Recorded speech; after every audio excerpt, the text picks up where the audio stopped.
Good evening, everyone. I know the festive season is here, but that's not an excuse to skip the daily current affairs, which premieres on a daily basis from Monday to Saturday at 6 p.m. in order to make you aware what kind of current affairs are important to understand on a daily basis. Do not worry about notes because I provide the notes through my Telegram channel that is by the name of Pooja Dwivedi UPSC. If you have any queries, you can talk to me on my Instagram. Follow me on my threads. These are the various events that we have to cover today. Consider the following places: Kotturu, Bavikonda, Sankaram, Thotlakonda.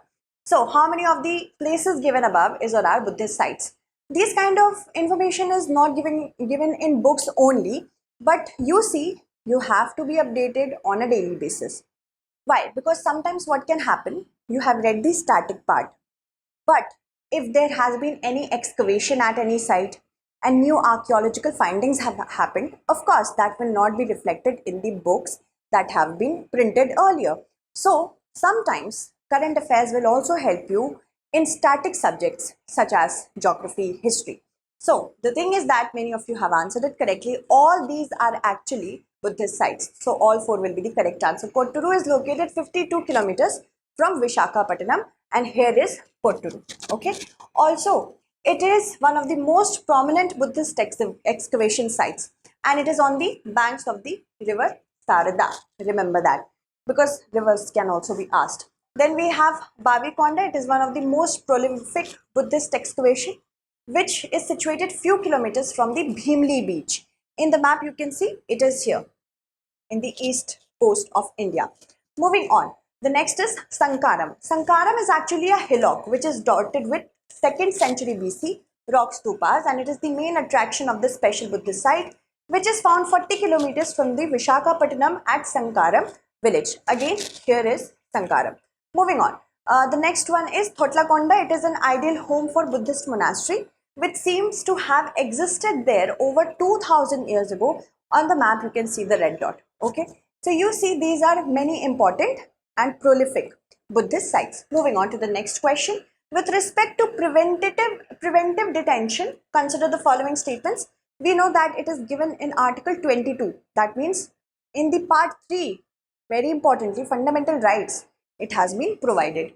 A detainee, that means the person who I am detaining, can be taken into custody just as a preventive measure, even if he or she has not committed a crime.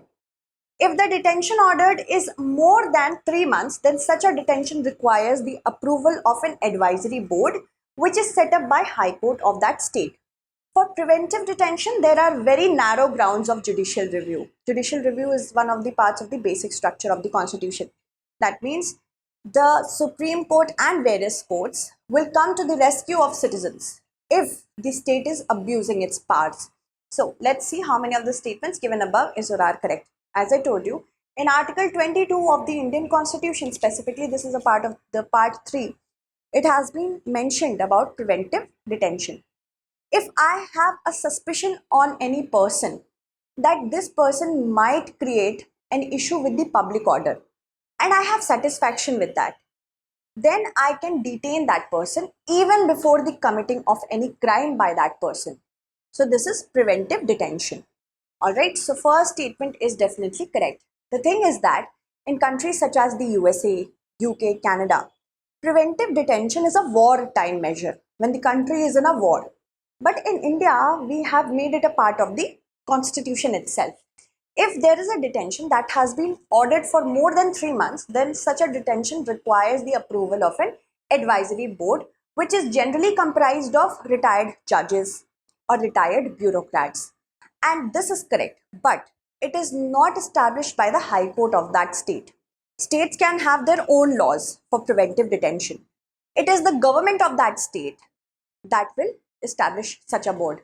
So second statement is incorrect. Sometimes a part of the statement will be correct, the other part will be incorrect. You have to read the entire statement many times so that you are very, okay and sure that that statement in its entirety is correct. So first is correct, second is incorrect. For preventive detention, yes, there is a very narrow ground for judicial review because of the usage of certain very open-ended terms. If a person is threat to public order, what is public order? This is very open-ended. So first that, second, the state must have subjective satisfaction. that this person might create a ruckus to the public order. So subjective satisfaction, because it is not having any criteria. Subjectivity means it changes from person to person. That is why there is a very narrow scope of judicial review. However, there is some scope. So first is correct, third is correct, second is not correct. How many are correct? Two only will be the correct answer. See, Telangana is gearing up for the assembly polls. Its preventive detention laws have been flagged by the Supreme Court on 3 separate occasions. There are central laws under which preventive detention can take place, and as many as 25 states have their own preventive detention laws. So preventive detention, I have already told you about this, and the detention could be up to a year unless extended. A detainee can be taken into custody before committing a crime, and Article 22 speaks about it. There are certain central legislations such as the National Security Act, Conservation of Foreign Exchange, and Prevention of Smuggling Activities Act of 1974, under which preventive detention can take place. Article 22 says about the protection against arrest and detention, but has a major exception, in which it is said, according to Article 22, Clause 3, Subclause B, none of those safeguards apply to any person who is or detained under by any law for preventive detention. So this is a problem. The state would issue an order to detain a person when it is necessary to maintain public order. This is the procedure. The state can delegate this power to the police as well. Generally, it is the district magistrate. If the detention order is more than for 3 months, then it will go to the advisory board. These boards are set up by the states, and the detainee is generally not allowed legal representation before the board. However, if the detainee wants to challenge the acceptance by the board, then they can move to the court. This is a provision. With respect to the United Nations, choose the incorrect statement. The term United Nations was coined by Winston Churchill. At the time of its formation, the UN consisted of only 51 member states. On a more fundamental level, its structure and other organizations associated with it have been criticized by furthering neoliberal ideas. The League of Nations was created in 1919. As a part of the Treaty of Versailles, it is the predecessor of the United Nations. So we have to choose the incorrect statement. We know that the United Nations came into existence on October 24th, 1945. That is why I have asked you this question.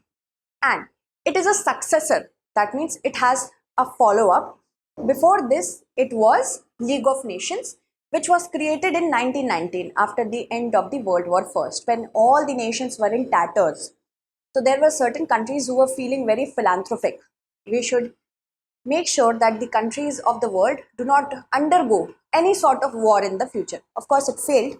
So the League of Nations was created in 1919 by the Treaty of Versailles, and it is a predecessor to the United Nations. So option D here, statement D, is correct. On a more fundamental level, this body, the United Nations, and bodies that are associated with it, such as World Bank, IMF, they have been criticized that they are promoting too much, liberalism, but in a very nascent manner, in a childhood manner. It's a starting phase that free market forces are being more more encouraged throughout the world. So yes, C is also correct. At the time of its formation, there were 51 members, which also included the 5 permanent members of the United Nations Security Council. So this is correct, and now we have 193 members in total in the United Nations. And the term United Nations actually was coined by President Roosevelt and not Winston Churchill. So A is incorrect. Rather than that, all are correct. It was born out of the ashes of the death of the League of Nations. I have already told you that. So, what happens on August 1941, Second World War?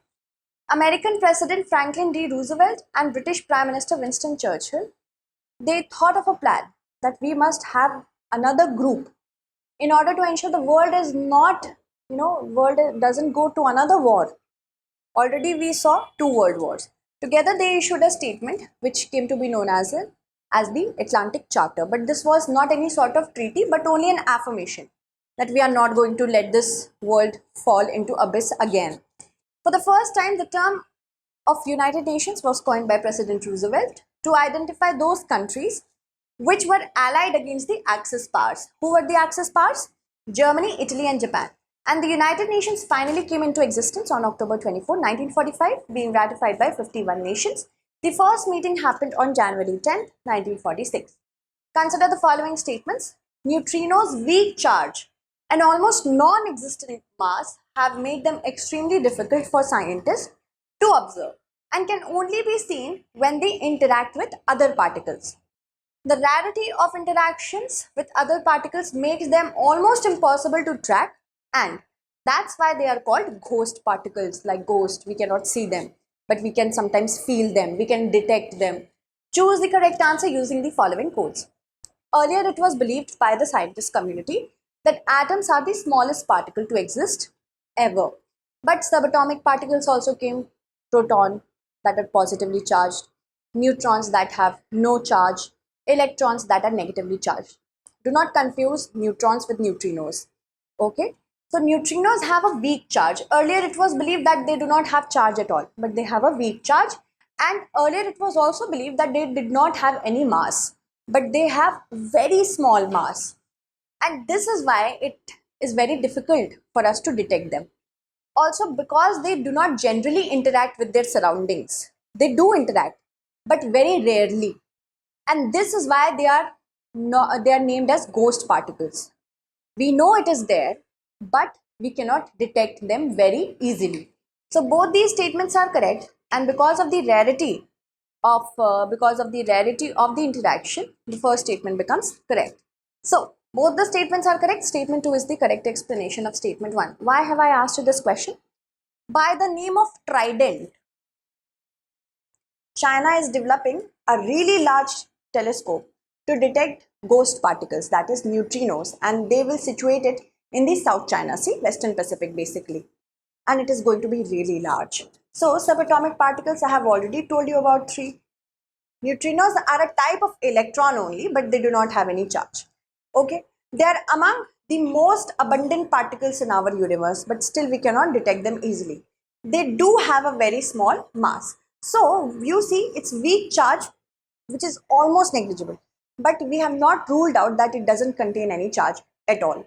Okay, neutrinos' weak charge and almost non-existent mass have made them notoriously difficult for the scientist community to track them, because they do not interact generally, but they also interact with with water. That is why China will deploy this Trident telescope below water, underwater. Okay, and the largest neutrino detecting telescope is the University of Madison, Wisconsin's Ice Cube telescope, which is around 1 cubic kilometers in length, and it is in Antarctic. Trident will span across 7.5 cubic kilometer in the South China Sea. Consider the following statements. China wants Mount Gipmochi to determine where the border runs between Bhutan and China, and China believes that the boundary should be demarcated around the principles of highest watershed. So which of the statements given above is or are correct? Recently it was found out that China and Bhutan, they are in a rush to conclude the border agreements. Since 1984, many boundary talks or border talks have taken place. 25th round took place recently. And China claims in west, the Doklam region. In north central region, there are certain regions that it says that it's mine. And of course, in the east as well, it talks about Sakteng being China's only. So what happens that when China is claiming that many regions in Bhutan because of the annexation of Tibet, it has made it very difficult to Bhutan. It has made it very difficult for Bhutan to negotiate properly. So that is why these boundary agreements. See, what happens that Doklam is very close to the trijunction. Supposedly, this is Bhutan, this is China, autonomous region of Tibet, and this is India. Here is Doklam. And Doklam, according to China, is an extension of the Chumbi Valley only. But Bhutan and India say that it is an undisputed territory of Bhutan. So what happens that China takes into account the Sakteng Wildlife Sanctuary and says that according to a deal, it has proposed to Bhutan that please give me Doklam and I will, disband my claim to the North Central region and the Sakteng Wildlife Sanctuary. So this is kind of a negotiation that China has developed. India is very concerned that if Bhutan is pressurized into accepting this deal, then the Doklam region, which is very strategic in nature for India, it can be given to China. And China says that Mount Gipmochi shall determine the boundary between Bhutan and China. But it is not in accordance with the principles of highest watershed. China follows that geographical crest, the Himalayan crest that divides the waters of Bhutan and China should be the boundary. India says no. The highest watershed should be observed. Highest watershed, that means the highest ranges of that area, geographical one. So first is correct, but second is not correct. One only will be the correct answer, not two. Moving on. Through two principles, China follows this policy. Legal and political. Legal, that means what are the international agreements? How do we abide by the international laws? This is legal. Political is both domestic and outwardly. Domestic, that means how does China want to be perceived in its own country, the government of it, and how does China want to be perceived worldwide. So China says that through geographical principles, when there is a Himalayan crest that divides the waters, rivers between Bhutan and China, this should be the boundary. This is what China believes. India says that no, the highest watershed, the highest ranges of that region shall be the boundary. So it is pretty north to the Doklam. I have completely covered it in detail on StudyIQ IAS English. You can watch that. Now this is a practice question with reference to the Adi Shankaracharya. Consider the following statements. He became a proponent of Advaita Vedanta. The statue of him was unveiled in Telangana, and the guru of Adi Shankaracharya was Govinda Bhagavatpada. Okay, so you have to see how many of the statements given above is or are correct. Let me take the names of those students who have answered my last question correctly, so that you can answer this one as well. D was the correct answer, all four. Simran, Swati, Shruti, Komal, thank you Chiranjeet, Padmashri, Gopesh, my goodness, Bhavna, thank you Bhavna, Ravindra, Satish, Abul, thank you, Ritu, Siddharth, thank you so much, Manoj, thank you, yes, thank you. Mansi, you have answered it correctly. Pratiksha has answered it correctly. Nityanand has answered it correctly. Thank you, Ria. Conquer yourself. Third option, no, it's D actually. Parmesh has answered it correctly. Abhishek, Samrat, Mithlesh, thank you. Preeti has answered it correctly. Now answer this one as well. Thank you so much for watching and stay updated.